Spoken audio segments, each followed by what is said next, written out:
Hello again. Welcome back, my friends, to the show you hope ends very quickly because we bring you no value. I mean, again, we just don't. And in our typical style, and I'm so sick of starting off shows like this, and yet I keep doing it. I'm sorry. And again, I have to You go back love and it. edit Deep it. down, I think you love it. I don't. It's just a bad habit. I got to break it. But welcome, Brendan. How are you today? Yo, yo, yo, I'm doing good. I just gotta say that startup music that we got, that is some slick.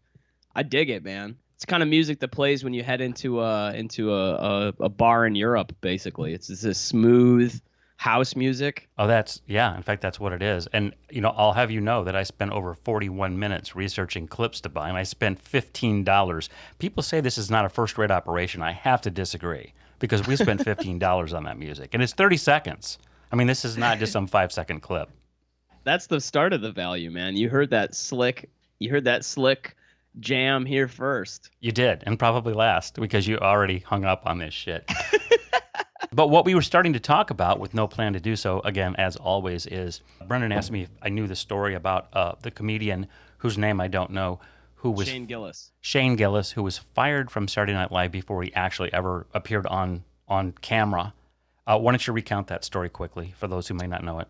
Yeah, no. So just briefly, Shane Gillis got cast on SNL and Saturday Night Live, and he ended up, before he could even have his first episode, they fired him because some reporter had gone through and basically dug through years of Shane Gillis's tweets and content and all kinds of stuff and found one time where he once used the word chink to describe Chinese people, which means now I'm going to be canceled because I just said it. And then did an impression, sort of Asian character for a second on this podcast that he recorded, and then SNL fired him. They were forced to fire him because there was this outrage. Is it in bad taste? Was it not that funny? Yeah, I went back and watched the podcast. I didn't think it was that funny.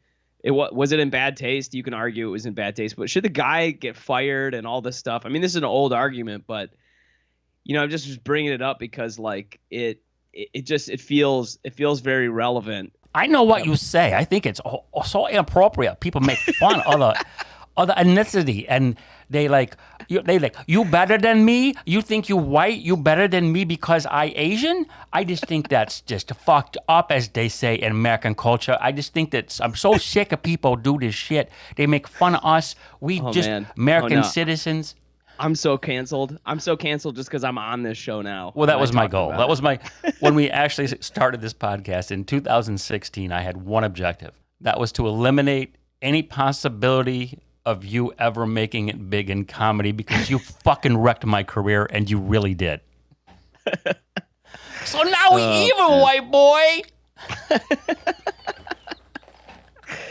Oh, man. The point that I was making to my uncle here that I posed this against was, meanwhile, the New York Times can hire an editor who essentially tweeted, white people are the fucking worst. White people should all die.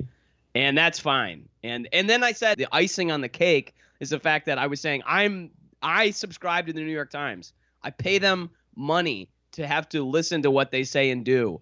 And it's just, and even I'm like, Jesus, guys, like, this is ridiculous. It feels like that's the problem, is it feels like we can't get our own house in order. Like we meaning liberals. We meaning the liberals. Well, yeah, clearly you can't. You can't. That's the Dems. There's just all these principles that people believe in that suddenly, because of this environment that we're in, are now under the test, and we can see really quickly that a lot of people don't actually have any of the values and that they've purported to have. Does that make sense? It does, and related to that is the phenomenon that is clearly growing at the moment, which is the fact that people are now, even some on the left, are coming out publicly and admitting the bias in the media, the larger media. I think that's a huge story. This was a major media source that is clearly on the left, was coming out and saying, we've passed the point of reasonableness here with regard to the bias that we have. Yep. Well, just as an example, I was going to bring this up before, we started, we kicked off the show, but like, I like the New York Times, The Daily. It's one of the sort of daily podcasts that I listen to. And the New York Times just this week had an episode, the story of two brothers from Mexico. And let me just read you the notes on this. Two brothers, Javier Morales, 48, and Martin Morales, 39, died of coronavirus within hours of each other in their adopted home of New Jersey. The last wish was to be buried at home in Mexico, but to make that happen, their family must navigate the vast bureaucracies of two countries, international airfare, and the complications of a pandemic. Why did you think this episode bothered me? Distrust of every reported death that is attributed to the coronavirus because of all the shit that's come out regarding the classification of all these other deaths that had nothing to do with the virus. I don't know. Yeah, I'm guessing I'm wrong. So I mean, obviously it's alarming that two people died within hours of each other. This guy's 39, one's 48. Was it actually a car accident? Yeah. I mean, they died of coronavirus, which is obviously sad, and that was a little bit shocking. But there's a weird part of me when I see reports like this that the New York Times does, where I think it's not that this story shouldn't be covered or that it's like there's something wrong about it being covered, but there's a part of me that goes, who the fuck is this story supposed to be for? In a way, because it's like this is, do I want to wander into listening to just having a bunch of my liberal biases believing that it's like, okay, immigrants from Mexico, automatically there's a box checked in terms of like, here's another thing I can get mad at. Exactly. Two, there's problems with navigating the bureaucracies because we're angry at, so it's like, how many angering, triggering things as a liberal can I hear in one paragraph? No, I get that. Where it's I see that now. The coronavirus killed two guys. Our response, you know what I mean? And they're immigrants. The unspoken statement is, our response wasn't good enough. You know whose fault that is, right? Of course. Then, Orange man bad.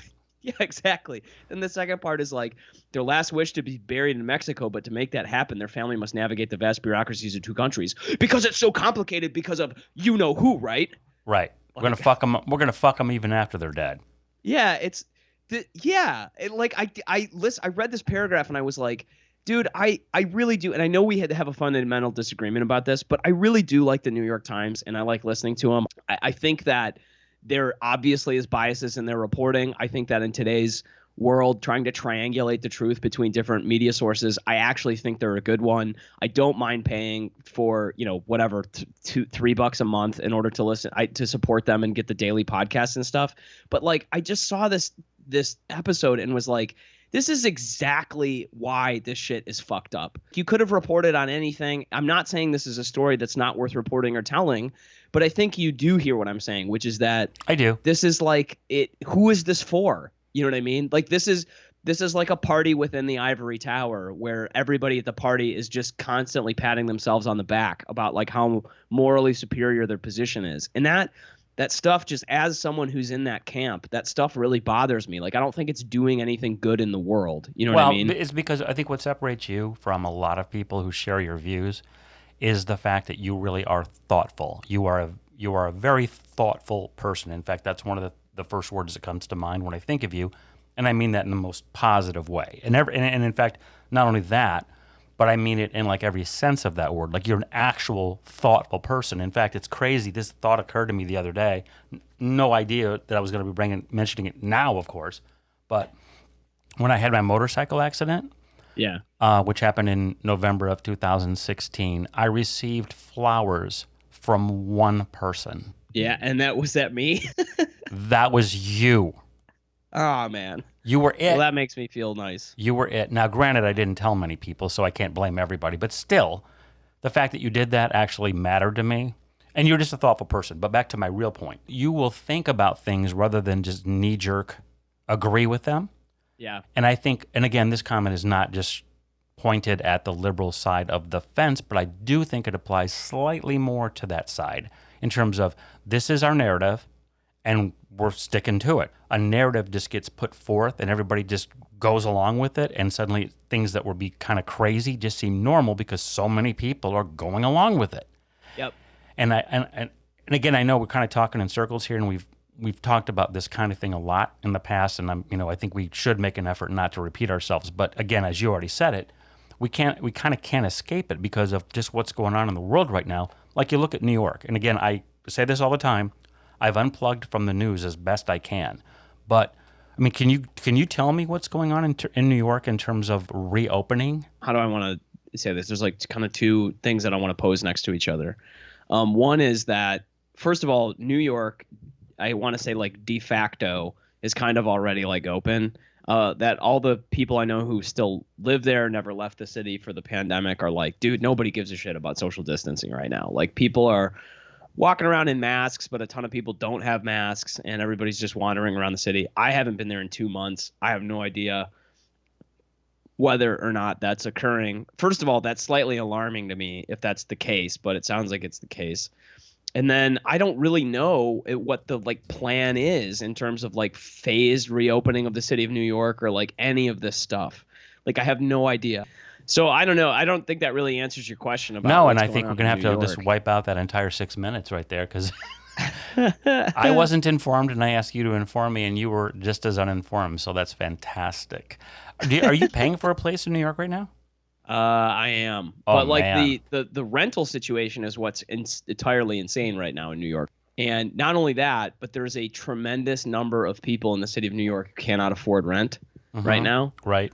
The fact that there is not some kind of program, the number of people who can't go to work, and then it just expect them to, especially in the city of New York, to just be able to afford continuing to live in their apartments.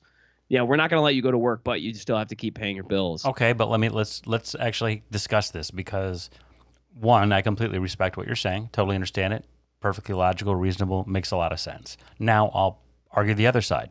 I own the building you live in. I am paying a $400,000 a month mortgage on that building, and I got to make that payment no matter what.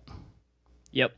And I'm leasing to however many people are in that building, and half of them have sent me messages indicating that they may not pay me or that they're not going to pay me. I still have to pay.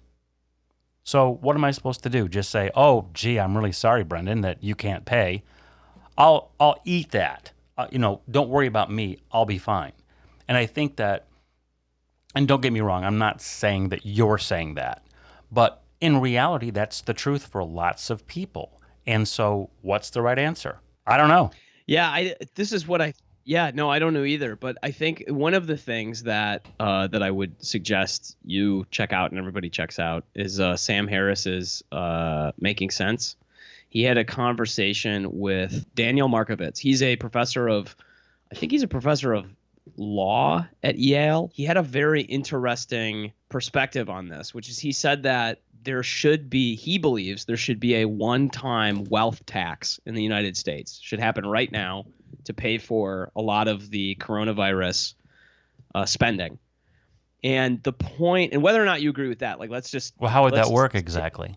Yeah, I know. Let's just table the particulars of it, which All right. you could argue, I suppose, do matter. But let's just table the particulars of it for a moment. The fundamental underlying reason for this was he was like, we are all in this together, and everybody should be helping to pay for this. And I think that there's a sense of community. And again, I mean, this isn't not a solution to the problem, but I think that there's this thing that's moving around that is relevant to the conversation, which is that there's this sense of community that's like not happening. Like, I can't pay my bills, so fuck me, basically. And that just in the way that you described, has a rolling effect that then affects other individuals. Like, if you own the building, you know what I mean? Like, Right. if you're the bank that has underwritten those loans or whatever. Yep. I mean, the sense of community is just not there at all. I'll also agree with this guy, Daniel Markovits, just in his assessment that it's like, it doesn't feel like you and I are both attempting to tackle the problem of this pandemic together. It feels like I'm trying to tackle it for me and you're trying to tackle it for you. And never the twain shall meet. We're each going to do this on our own, every man for himself. Well, I don't disagree, but I think that's just a natural result of a capitalistic society where there are winners and losers economically. And that's just the way it is, because if you, quote, win in the situation you just described, somebody loses. And if somebody else wins, you lose. So there's just no getting around that. And when when it comes down to money, I mean, nothing separates people like money. Nothing can just fuck up a relationship like the dollar. And again, there's just no getting around that. That's just the nature of money. That's the nature of human beings. You know, we all want our share, and we all feel that when we're taken advantage of, that we want to right that wrong if we feel we were economically deprived somehow. Yep. And that's just a fundamental condition of life. And you know, the only way to get around that is to live in a society where those things don't, you know, those issues aren't as dominant, like communism or something along those lines, where you know, for the tiny advantage of, well, we're not arguing about money, no, but we're arguing about everything else. Here's what I think. I think that, to me, this situation is showing me that there needs the United. It is in the United States' interest. It is in all of our best interest to try to find some kind of middle path, because the way that it is existing currently. I completely disagree, and I don't even care how you end your thought there. I just disagree, and here's why. Because again, you cannot have this situation that we have, this culture, this society that we have, which, in my opinion, bar none, is easily the best in the history of the world. I mean, it just is. And I found it so interesting when we had your friend Bill on. And, you know, for those of you who don't know what we're talking about William Batiste III, who was a very interesting character. We did a podcast with him recently. You should check it out, because I was just really impressed with this dude. And he said some things that I thought were really interesting, specifically about his love for America. Yeah, he really does. And I mean, it's worth keeping in mind. Like, he's a good, I think, so in defense of the statement you're making, I think that we and I can sometimes be jaded by the fact that it's like, look, you live in this amazing society and social environment that we take for granted. Yeah, you can easily take for granted because it's so good. And Exactly. when you're in another situation or place, it can be difficult. I mean, one of the things Bill is fond of saying is, he's like, when he went to Malaysia and talked to one of his cousins who is from India, he said, if the bus is late in America, you still believe the bus is going to show up. He's like, in India, if the bus is late, you might not even get a bus today.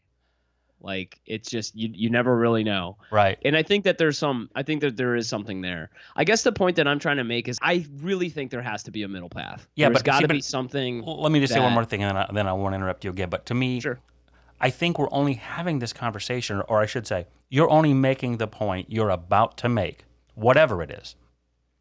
You're only making that point because of these extraordinary circumstances we're in which, you know, you're having to deal with this issue that you just described about whether you pay rent or not.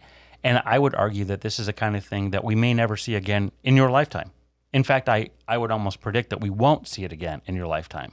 So to try to reshape public policy or societal policy for such an extraordinary event that, you know, I think when it's all said and done, and don't even react to this, but I'm just making the point just to make it, which is, when it's all said and done, I'm going to think most of us are going to look back and say we never should have done that at all. And so even more reason not to reshape policy, because it wasn't even legit in the first place. And even if it was legit, I would still argue this is a once in a lifetime, and we shouldn't be changing policy to deal with something that's so extraordinary.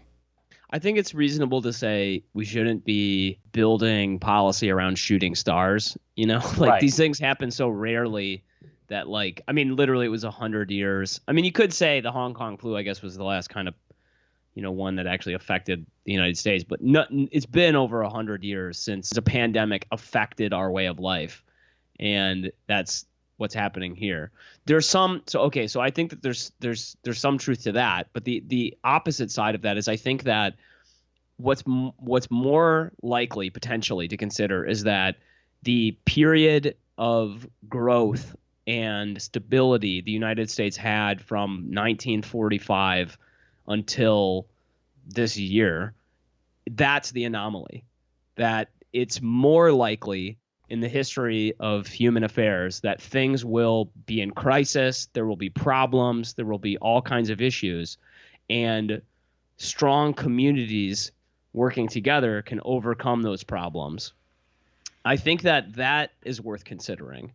First of all, I think the second part of this, though, is that I think that this is actually stress testing ideological positions, which is like if we're supposed to believe that everybody's just in it for themselves, if you're someone who's graduating from college, you know what I mean? You've got $40,000 in debt, you were expecting a job, suddenly the economy shut down, who knows when it's gonna open back up. Now you got to start paying bills. You're going to go into forbearance on these loans straight away. I don't see the value in wanting to participate in the system. You're saddled with a whole bunch of debt. You're essentially responsible for all of this, even though this is what basically everybody's told you to do. And I don't see any good way out of it. Like you're just fucked due to your luck and circumstance. And I could see somebody saying, well, look, that's the truth for all of us. Well, then what's the point of being in a community? You know what I mean? What's the point of doing? I thought we were all here to kind of support each other. I don't think we need to go so far as to do to make it some kind of socialism or command economy or communism or anything like this. But it feels like it makes sense to have some community support here. You know what I mean? And on paper and just in spirit, I completely agree with you. But I think again, what it comes down to is either you have a capitalist society or you don't. And if every time you introduce something that would interfere with the natural market flow and forces that would occur organically, like you rack up student debt, but somebody else pays it off. Every time you do that, you erode that system a little bit. And we could probably have a pretty interesting conversation on a much narrower topic, which I think we should have at some point, because I really don't know what the issues are in terms of the cost of education. One, I went to Michigan State. I graduated a long time ago, and I can actually recall the cost of a term at Michigan State. What was it? I think it was something like $3,000. Yeah. In what year? I don't want to say that out loud. I'm sorry. I don't. A long time ago. But, I mean, that is a tiny fraction of what it costs now. The relative rise of the cost of higher education is so out of sync with all other rises in costs of things in this country.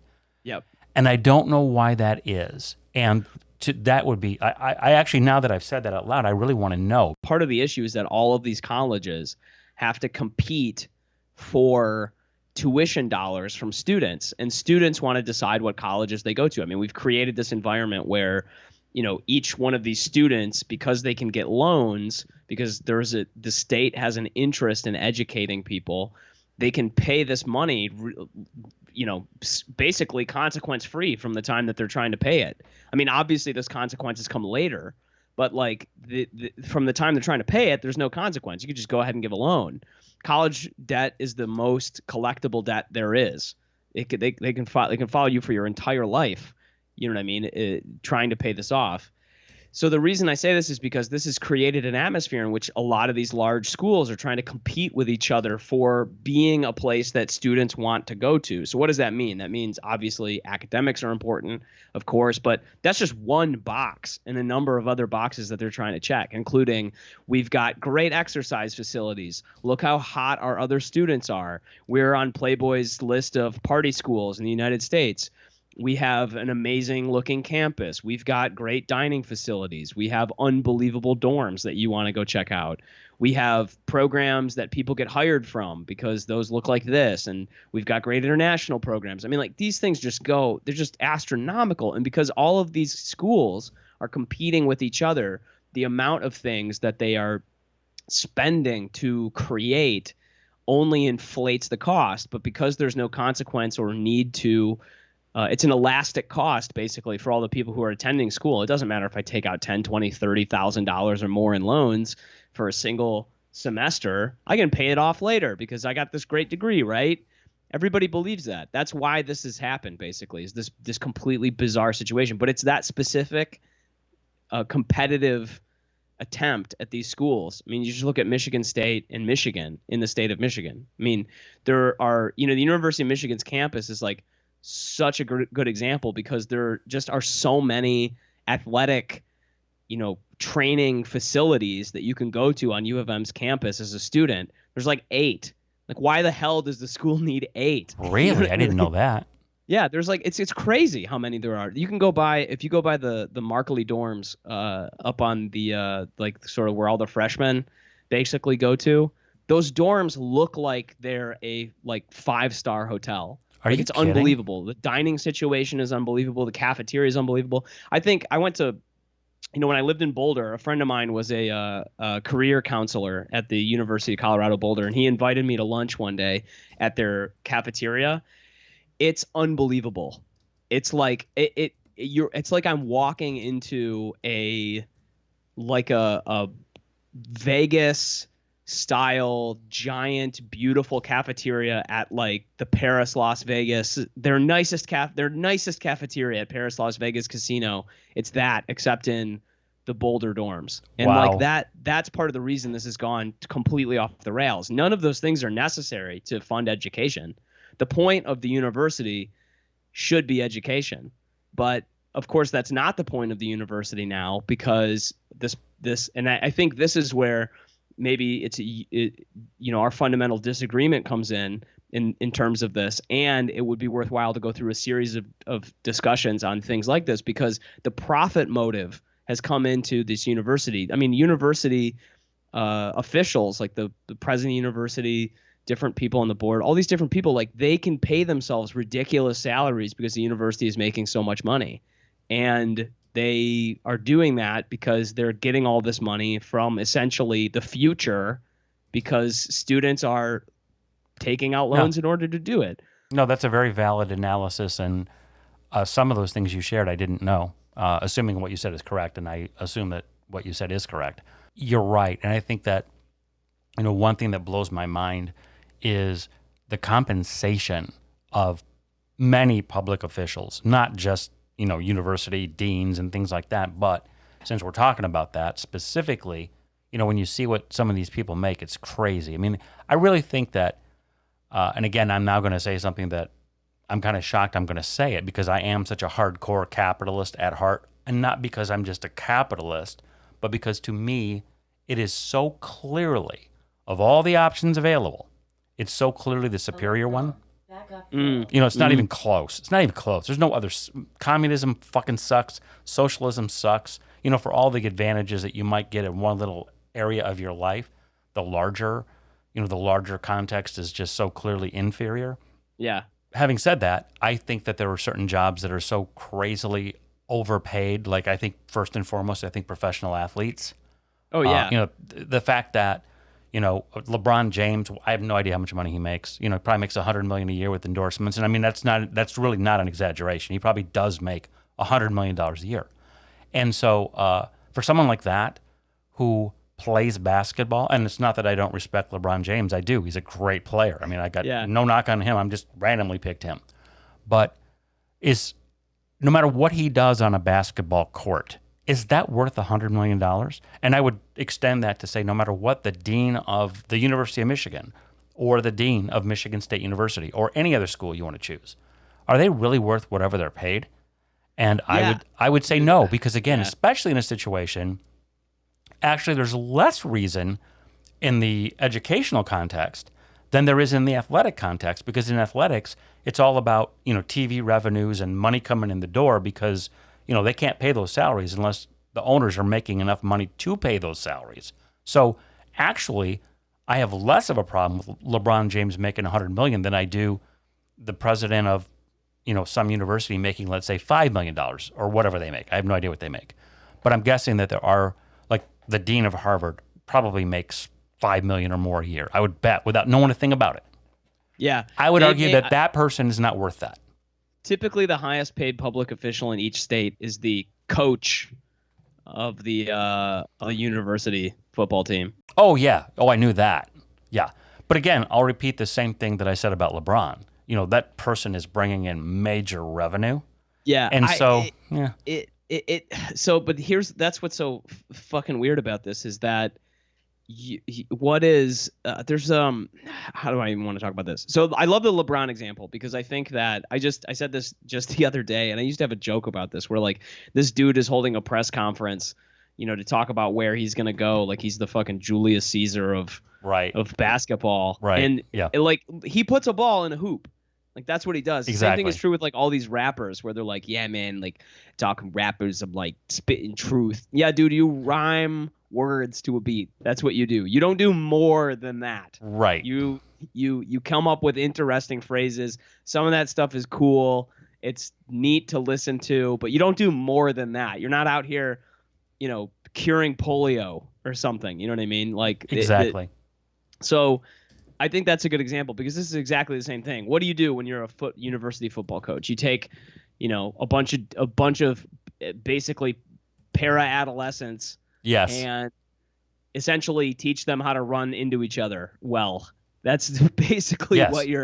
what your job is. And so it's crazy to me because it's like this is just the amount of payment has completely outweighed it. And like that's what part of like so this question of the profit motive, the free market, all this stuff is like, dude, I'm on board with those concepts.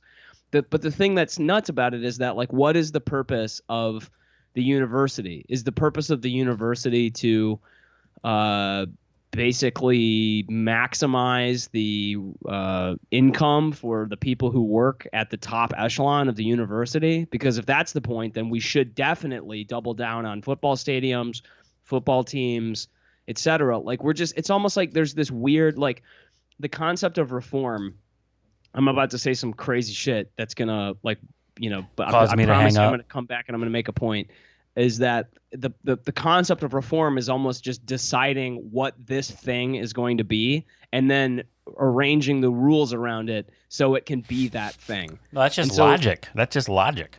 yeah, well, so as an example, like people like Napoleon Bonaparte, is one of my favorite subjects in history. Such an interesting guy, such an interesting time, the French Revolution, all this sort of stuff. But people talk about like the Napoleonic Code and like why was Napoleon like to this day there are still like Louisiana is still functions on the Napoleonic Code, the state of Louisiana. Basically, it's a 200-year-old system of law, and why is it so effective? And a big part of it was just that Napoleon looked at a lot of these old structures that had existed during the French monarchy and basically was like, this is supposed to be this, but it's functioning like this other thing. Just to use the specific example, like the university is supposed to exist to educate people, but there's this massive sports program that takes in a tremendous amount of revenue to these universities. Ostensibly, the idea is that it's supposed to be able to fund education. But like, if you look into the dollars and cents of this stuff, there's no freaking way that that's exactly true.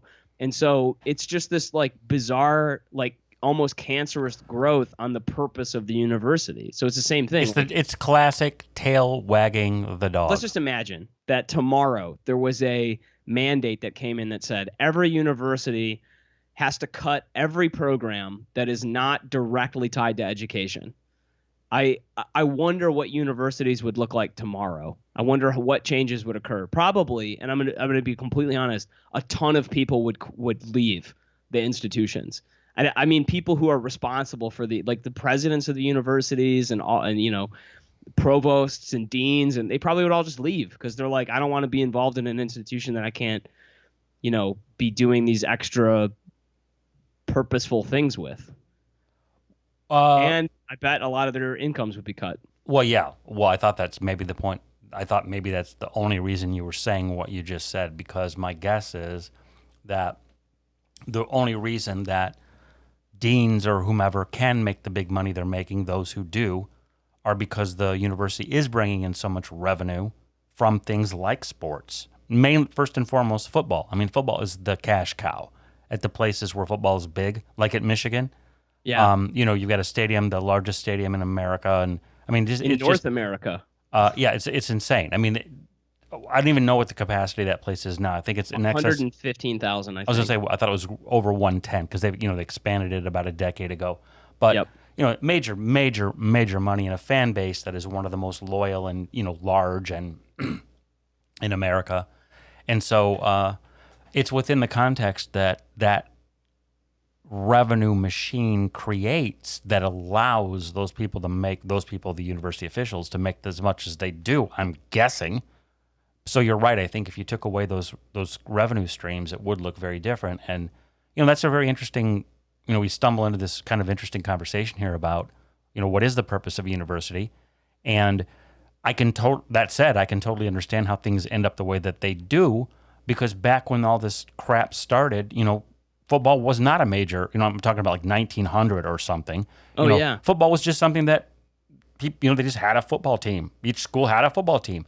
No one could have envisioned, or I don't think so, that 100 years or 120 years later, you'd have football coaches making $12 million a year. Yeah, I think I don't think madness. people. Yeah, I don't think people saw that coming. It just happened, but so I think it's all organic. All this stuff just happened organically, and then you just wake up one day and here you are, and this is just the way it is. Yeah, I know. I think that's exactly true. I think it's like it's just this is a weird, it's unchecked growth. Unchecked growth means cancerous things can happen. That's what it means biologically. Right, but I mean, let's be careful here, or at least I would ask you to be careful here in terms of cancerous growth. I don't know that I would label a successful football program a cancerous growth necessarily. Would you? Well, I mean, I'm being hyperbolic, but the point is it would be, you could consider it a cancerous growth if it's taking the attention and focus of a university whose purpose is supposed to be education to something else. Yeah, no, that's fair. That's fair. But I can promise you what the argument against what you just said would be probably from the university officials would be, well, I don't think I would phrase it like that, because it's the revenue that allows us to have this wonderful campus with all these 8 workout facilities at the University of Michigan, blah, blah, blah. So, and you go why does the university have any workout facilities? Like it's just why can't there be a? That's because it's a place to live a well-rounded life, and you got to have that kind of stuff. Yeah, but that's part of the problem. But like, just to draw it back to the main issue is it's like, but why does it need 8 workout facilities? Well, because the kids who want to go there want to go to a place that help them basically that look amazing and help them be the most amazing people they can be. And I don't know if the university should have any real vested interest. I mean, I'm not saying it shouldn't, but I don't really know if it should. I feel it's worth that's fair. About. That's fair. That's fair. And Michigan probably is a poor example to use. Probably Colorado too, because like Michigan, as an example, and we can talk about this, Brendan and I, only because we grew up. I live right now 15 minutes from Ann Arbor, where University of Michigan is located, and Brendan lived even slightly closer when he lived here. I lived on campus basically. Yeah. So, but I mean that school is, I don't have any stats in front of me. I just know from personal experience and spending so much time in Ann Arbor that is a very wealthy student population there. I mean, I don't know what the percentage of students from out of state is, but it's pretty high, and also international students pretty high, and those people are paying a fortune to be there. And yeah, that's exactly true. And they do so because of the great reputation of the school. I mean, so, I'm happy for U of M. I really am. Even though I went to Michigan State, I have nothing but respect for Michigan as an institution. I don't think it's a typical place. There's probably maybe 10 or 20 universities that would fit into that basic category in America total. Yeah. And then there's all the others. Yeah, I think that so these are all fair points. I think that what's missing from this discussion is like this idea of like what else could possibly be involved, like why because like the prestige that comes with the University of Michigan. If I was a university official defending everything that we were doing, I would say, well, why don't you try to quantify the value of the brand that the University of Michigan or Michigan State University is worth in the marketplace, and that'll really tell you the kind of value we've created through this giant system of things that we've done. And fair enough. I mean, like that's it's a whole other caveat of this discussion. I don't even know how you quantify that, but that is fair. But I guess the point that I'm making is like at some point, somebody's got to make a decision of like what, or we collectively have to make a decision of like, what is the purpose of this thing? And is it doing that, or do we want it to do more things? And that draws back, just to make the point complete, to this idea of rent and and rental issues that are going on in the city of New York during the time of COVID. Is like, do we have a community or don't we? What responsibilities do we all have to it? If we're all in this together, what does that mean? And I think that the United States, by and large, has really avoided answering any of those questions as much as possible. And I think by choice, because I think that we've done it so that you and I can individually come up with our own answers to those questions. And I think that that's been our concept of freedom for a really long time. And I don't think there's anything wrong with that, just to be clear. I just think that, we're in this quote unprecedented time where like maybe we need to reevaluate that question a little bit because times are tough and bizarre, and they, No, to your point, that's a maybe good we point. don't need to do it immediately, but in 6 months, if this is still weird and everything is still messed up, then maybe we need different answers to those questions.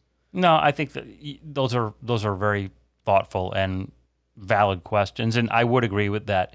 If there was a time to reevaluate such things, now probably would be that time. But now we'll delve off into another related topic, which is just the divisiveness in the country in terms of getting anybody to agree on anything, and having the opposing sides of liberals and conservatives who largely are categorically opposed to anything the other side proposes, just on Oh boy, just on yeah. principle. So, oh yeah, they just don't want the other side to get they don't want to let somebody else get 1 point up on that board. Which is really, it's when I think about the things that really make me sad and depressed, probably that, I'm not sure if that's number one, but it's close. If it's not number one, it's close to number one in terms of just when did America stop becoming the America that I thought of, my entire life? Because again, I have a perspective and a context that you don't have simply because of my age. Yeah. So, and I can concisely describe it like this.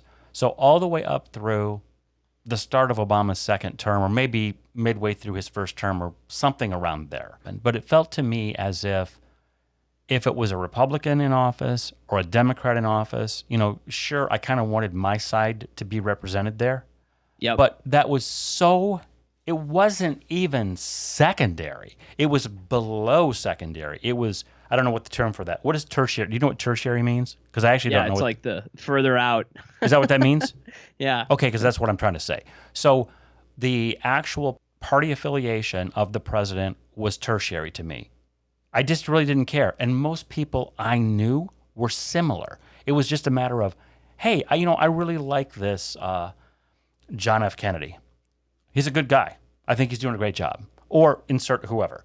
It was just like, here's the president, and let's see what we can do. And sure, he leans a little bit liberal, but so what? This is the yin and yang of the capitalist democracy experience. And now I don't need to complete the thought. We're just basically at war. It's like we have a war going on. It's certainly an ideological or political war that at times feels like it's about to break out into an actual war.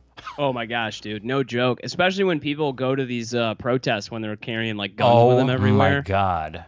Like, yes, it's madness. Oh, it's scary. The one thing that really has disturbed me during this whole time is the number of protesters who show up with like assault rifles. No, I totally agree. That's just like, dude, there is no reason to do that. No one is trying to what are you? I think you look like an idiot when you do that, first of all, and secondly, it's like there's just no one is threatening you at gunpoint to try to take your liberties away, man. Like if you don't want to wear a mask or like shelter in place, like that's fine. You have a right to protest, but just showing up with that stuff is just, it's very disturbing to see. It is, and again, I lean right, but I could not agree with you more because I don't think it serves even my purposes at all, because it makes the right look crazy and unstable. And what would it take for, you want to talk about like a powder keg type of experience, or powder keg event would be somebody, a police officer roughs up somebody with an assault rifle, and the person just opens fire on cops.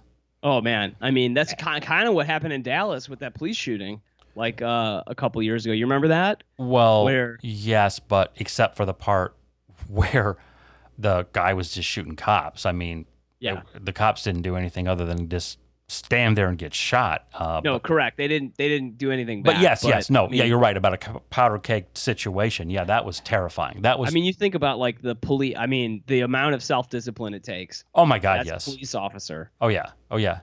But I know you understand my point, and I'm sure you agree with it, which is it would just take one little incident like that.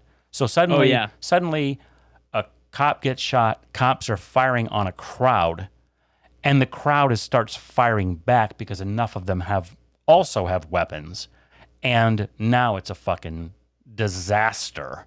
And so, man. that's what I agree with you. That needs to be avoided at all costs. And so, yeah, people showing up is funny because, well, I mean, you know the guy. You shared a room with him for a weekend.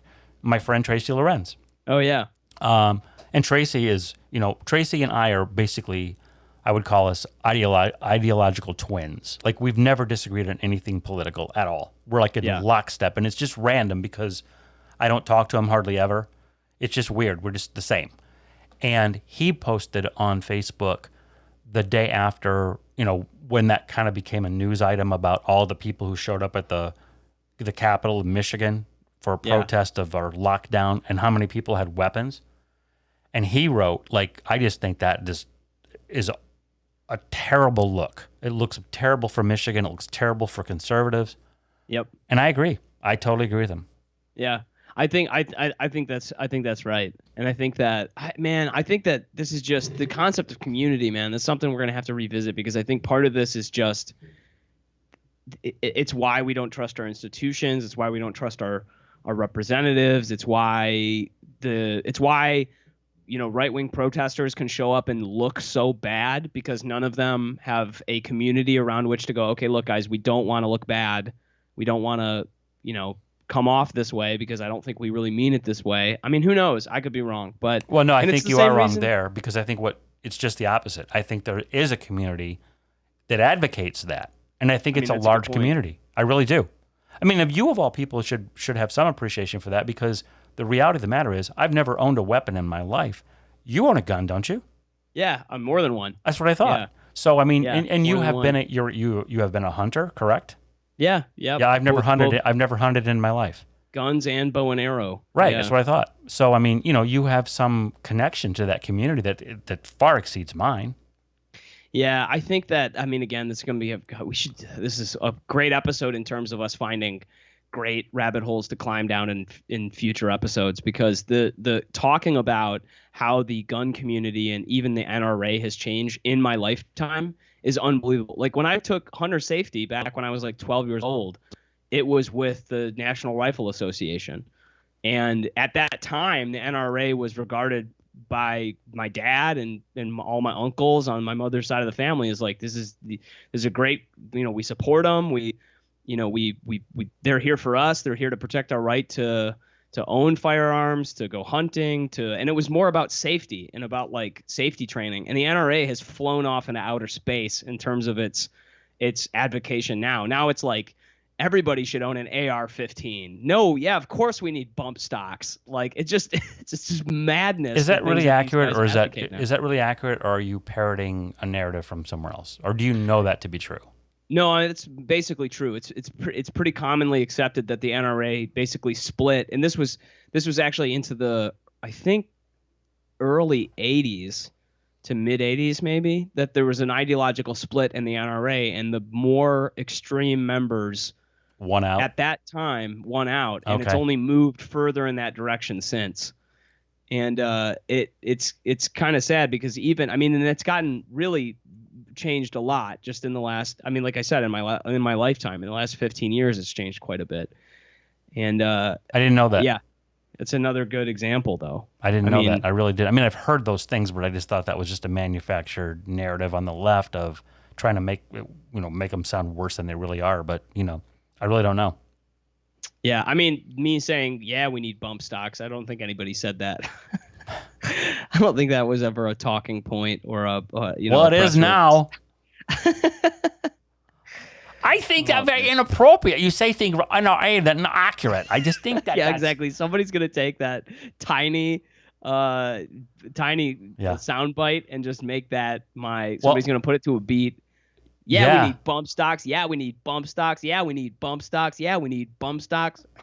Well, I'm going to take what you just did there, and I'm going to do exactly that. In fact, I hope Ali goes in and picks out this part right here to amplify in social media. Like, Brendan, in favor of bump stocks, not your typical liberal. He probably. And he banned from all future Saturday Night Live episode because he talked like Asian. No, that your uncle say all that, but I can't tell who talking. Is that Brendan or your uncle? Oh my gosh! All right, we need to end this. Oh, now. I think we probably need to sign off now before someone come knock door down and take us away to coronavirus camp. And thank you, listen, Uncphew, we appreciate you very much, and please leave tip for servers if you can.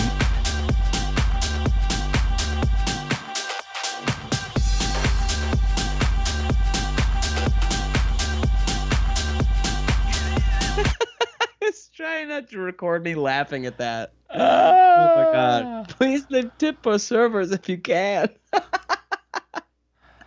Oh, I think funny. I think, I say we do more of this because, again, I think America have stick-up ass, and I think they need to relax a little bit. If we can't make joke, it's just fucked up. I've been doing a lot of heroin, goofy Italian accent on the happiest hour. Let's hear it. Let's hear some. Michael Lucci's Pizza. Hey, sodomia. I don't speak Italian. I come over Shanghai, and why you know why you not like my pizza? Huh? Is it because of bigger penis? You don't like that? You make joke about my tiny Asian dick? I still recording this, right?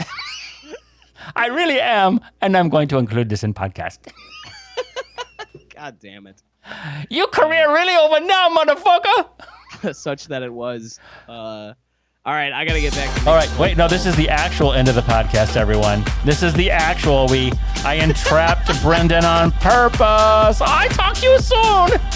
You like chopstick? You use American plastic silverware. Oh my god. All right, dude, later. I gotta go make cold calls. Later.